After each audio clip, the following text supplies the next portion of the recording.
Nous sommes dans un site tout à fait unique au monde, unique en Europe. Ce sont les alignements, vous le savez, ce qu'on appelle les mégalithes. Et justement, mon baladin va vous emmener peut-être faire un voyage dans le temps. C'est ce que tu avais prévu, Jean-Sébastien, ce matin, de m'emmener très très loin vers les mégalithes. C'est bien ça, hein, mon Jean-Seb? Laurent, nous partons pour un voyage dans la nuit des temps.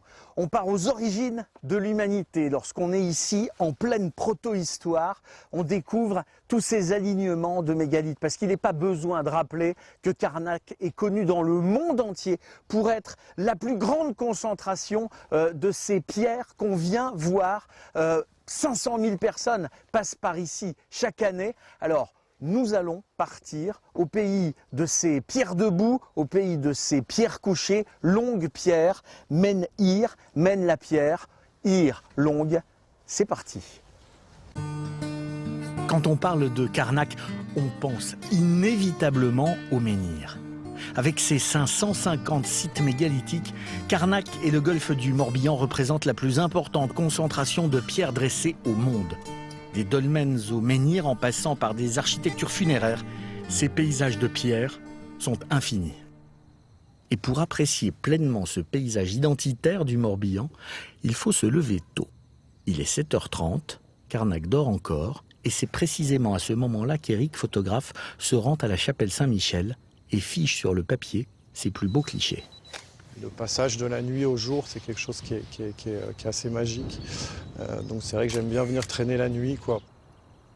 Mais le jour arrive à grands pas et ce décor vallonné digne des plus grandes cartes postales est tout sauf naturel. Cette colline est en fait un tumulus, c'est-à-dire une chambre funéraire. Un site qui fascine véritablement notre photographe. Je suis inspiré par les mégalithes depuis longtemps parce que c'est un patrimoine, c'est de la pierre, c'est quelque chose, c'est des éléments qui sont là depuis le néolithique. Ça a été construit de la main de l'homme, c'est ça ce qui est étonnant d'ailleurs un peu, c'est que c'est quelque chose qui date de 5000 ans avant Jésus-Christ et c'est toujours là en fait. Le soleil se lève à peine, le tumulus Saint-Michel prend des teintes rougeoyantes qu'Éric s'empresse de capturer. Là, c'est vrai que c'est un lieu qui est magique pour voir le lever du soleil. On est un peu en hauteur. Quand il fait beau, on voit quasiment jusqu'à Groix. Donc c'est une vue à 360. Et c'est vraiment, c'est un endroit qui est superbe. De jour, de nuit, c'est magique. Ouais. Et cette chambre funéraire, enfouie sous la terre, attire de nombreux touristes. Un hôtel a donc pris ses quartiers juste au pied de ce monument mégalithique. Derrière le bar, avec notre photographe, ce n'est pas n'importe qui.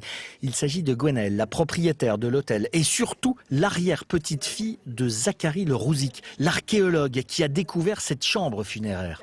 C'est en creusant dans la colline en 1900 qu'il a trouvé des galeries qui ont révélé le caveau. Et afin d'être au plus près de l'objet de ses recherches, il a fait construire sa maison familiale. J'ai baigné, si vous voulez, dans cette atmosphère d'archéologie depuis mon enfance, même si moi-même je ne suis pas archéologue.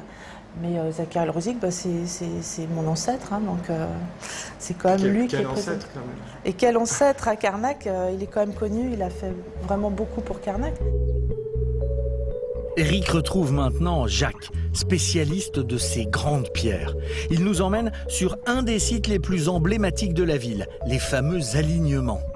Ici, le spectacle est total. Près de 3000 menhirs, érigés entre 5000 et 2000 avant Jésus-Christ. Ils se dressent fièrement sur plus de 4 kilomètres.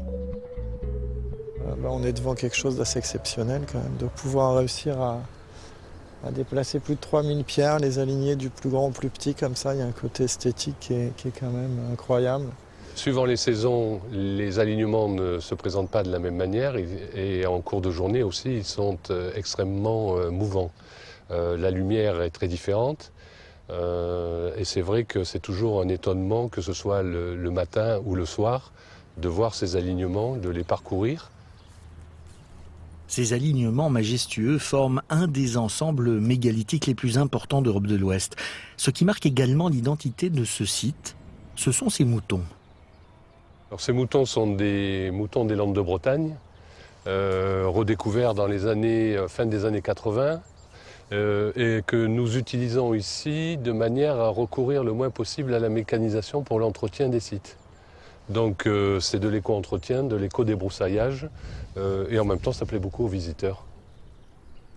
Et ces visiteurs, ils sont plus de 650 000 chaque année à venir découvrir les célèbres mégalithes. Cet après-midi, à Locmariaquer, ce sont des jeunes de la région qui participent à une visite guidée. Là, devant vous, vous avez le grand menhir brisé de Locmariaquer. C'est le plus grand menhir connu d'Europe de l'Ouest. Il faisait à l'origine 20 mètres de long pour 300 tonnes. William est guide. Il connaît par cœur ce site et il demeure toujours en admiration devant ces constructions monumentales. Je suis toujours bluffé par la qualité de la construction et tout le travail qu'il y a derrière. Et les archéologues en sont arrivés à parler d'architectes. Voilà, réellement d'architectes et plus seulement de constructeurs ou de bâtisseurs. Et cet énorme bloc de granit de plus de 20 mètres de haut impressionne toujours les enfants. Ici, c'est vraiment le pays des géants de pierre. Ce qui m'a surpris, c'est surtout la taille. Et déjà, un seul morceau, c'est déjà énorme. Ce qui m'a impressionné, c'est que c'était vraiment lourd. Très lourd. Il est temps désormais d'aller sous terre. Après, vous pourrez vous relever, hein, mais en passant, faites vraiment attention à votre tête. Ce vaste dolmen, c'est la table des marchands. Les enfants entrent maintenant sans le savoir dans une tombe collective construite 3800 ans avant Jésus-Christ. On appelle ça un dolmen à couloir. Vous avez le couloir qui est juste là, qui va servir, il va rester ouvert et on va venir déposer les corps au fur et à mesure. Qu'ils soient sous terre ou face à la mer, ces mégalithes, riches de leur histoire plurimillénaire, sont une des véritables richesses du Morbihan. Ces alignements forment un des plus vieux ensembles qui soit. Ça date de 6000 ans. Nous sommes en plein néolithique et par leur nombre, par leur architecture, par la manière dont ils sont posés comme ça, on ne sait toujours pratiquement rien et on ne saura surtout jamais rien parce qu'on est avant l'histoire. Il y a une chose en revanche qui est sûre, c'est que Obélix n'a jamais taillé un seul menhir de sa vie.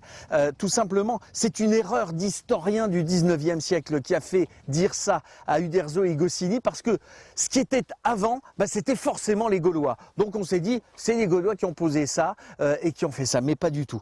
En revanche, aujourd'hui à Carnac, c'est vraiment l'endroit qu'il faut venir découvrir. Et grâce à Jean-Baptiste Goulard et à toute son équipe qui gère le site des paysages mégalithiques, d'une part, ces mégalithes vont prendre une autre dimension cet été grâce à un dispositif lumineux qui va être déposé et qui va magnifier tout cet ensemble la nuit. Ça va être mis en place. Il va y avoir des projections également qui vont être définies et qui vont vraiment habiller tout ce site et en leur donnant une immense majestuosité.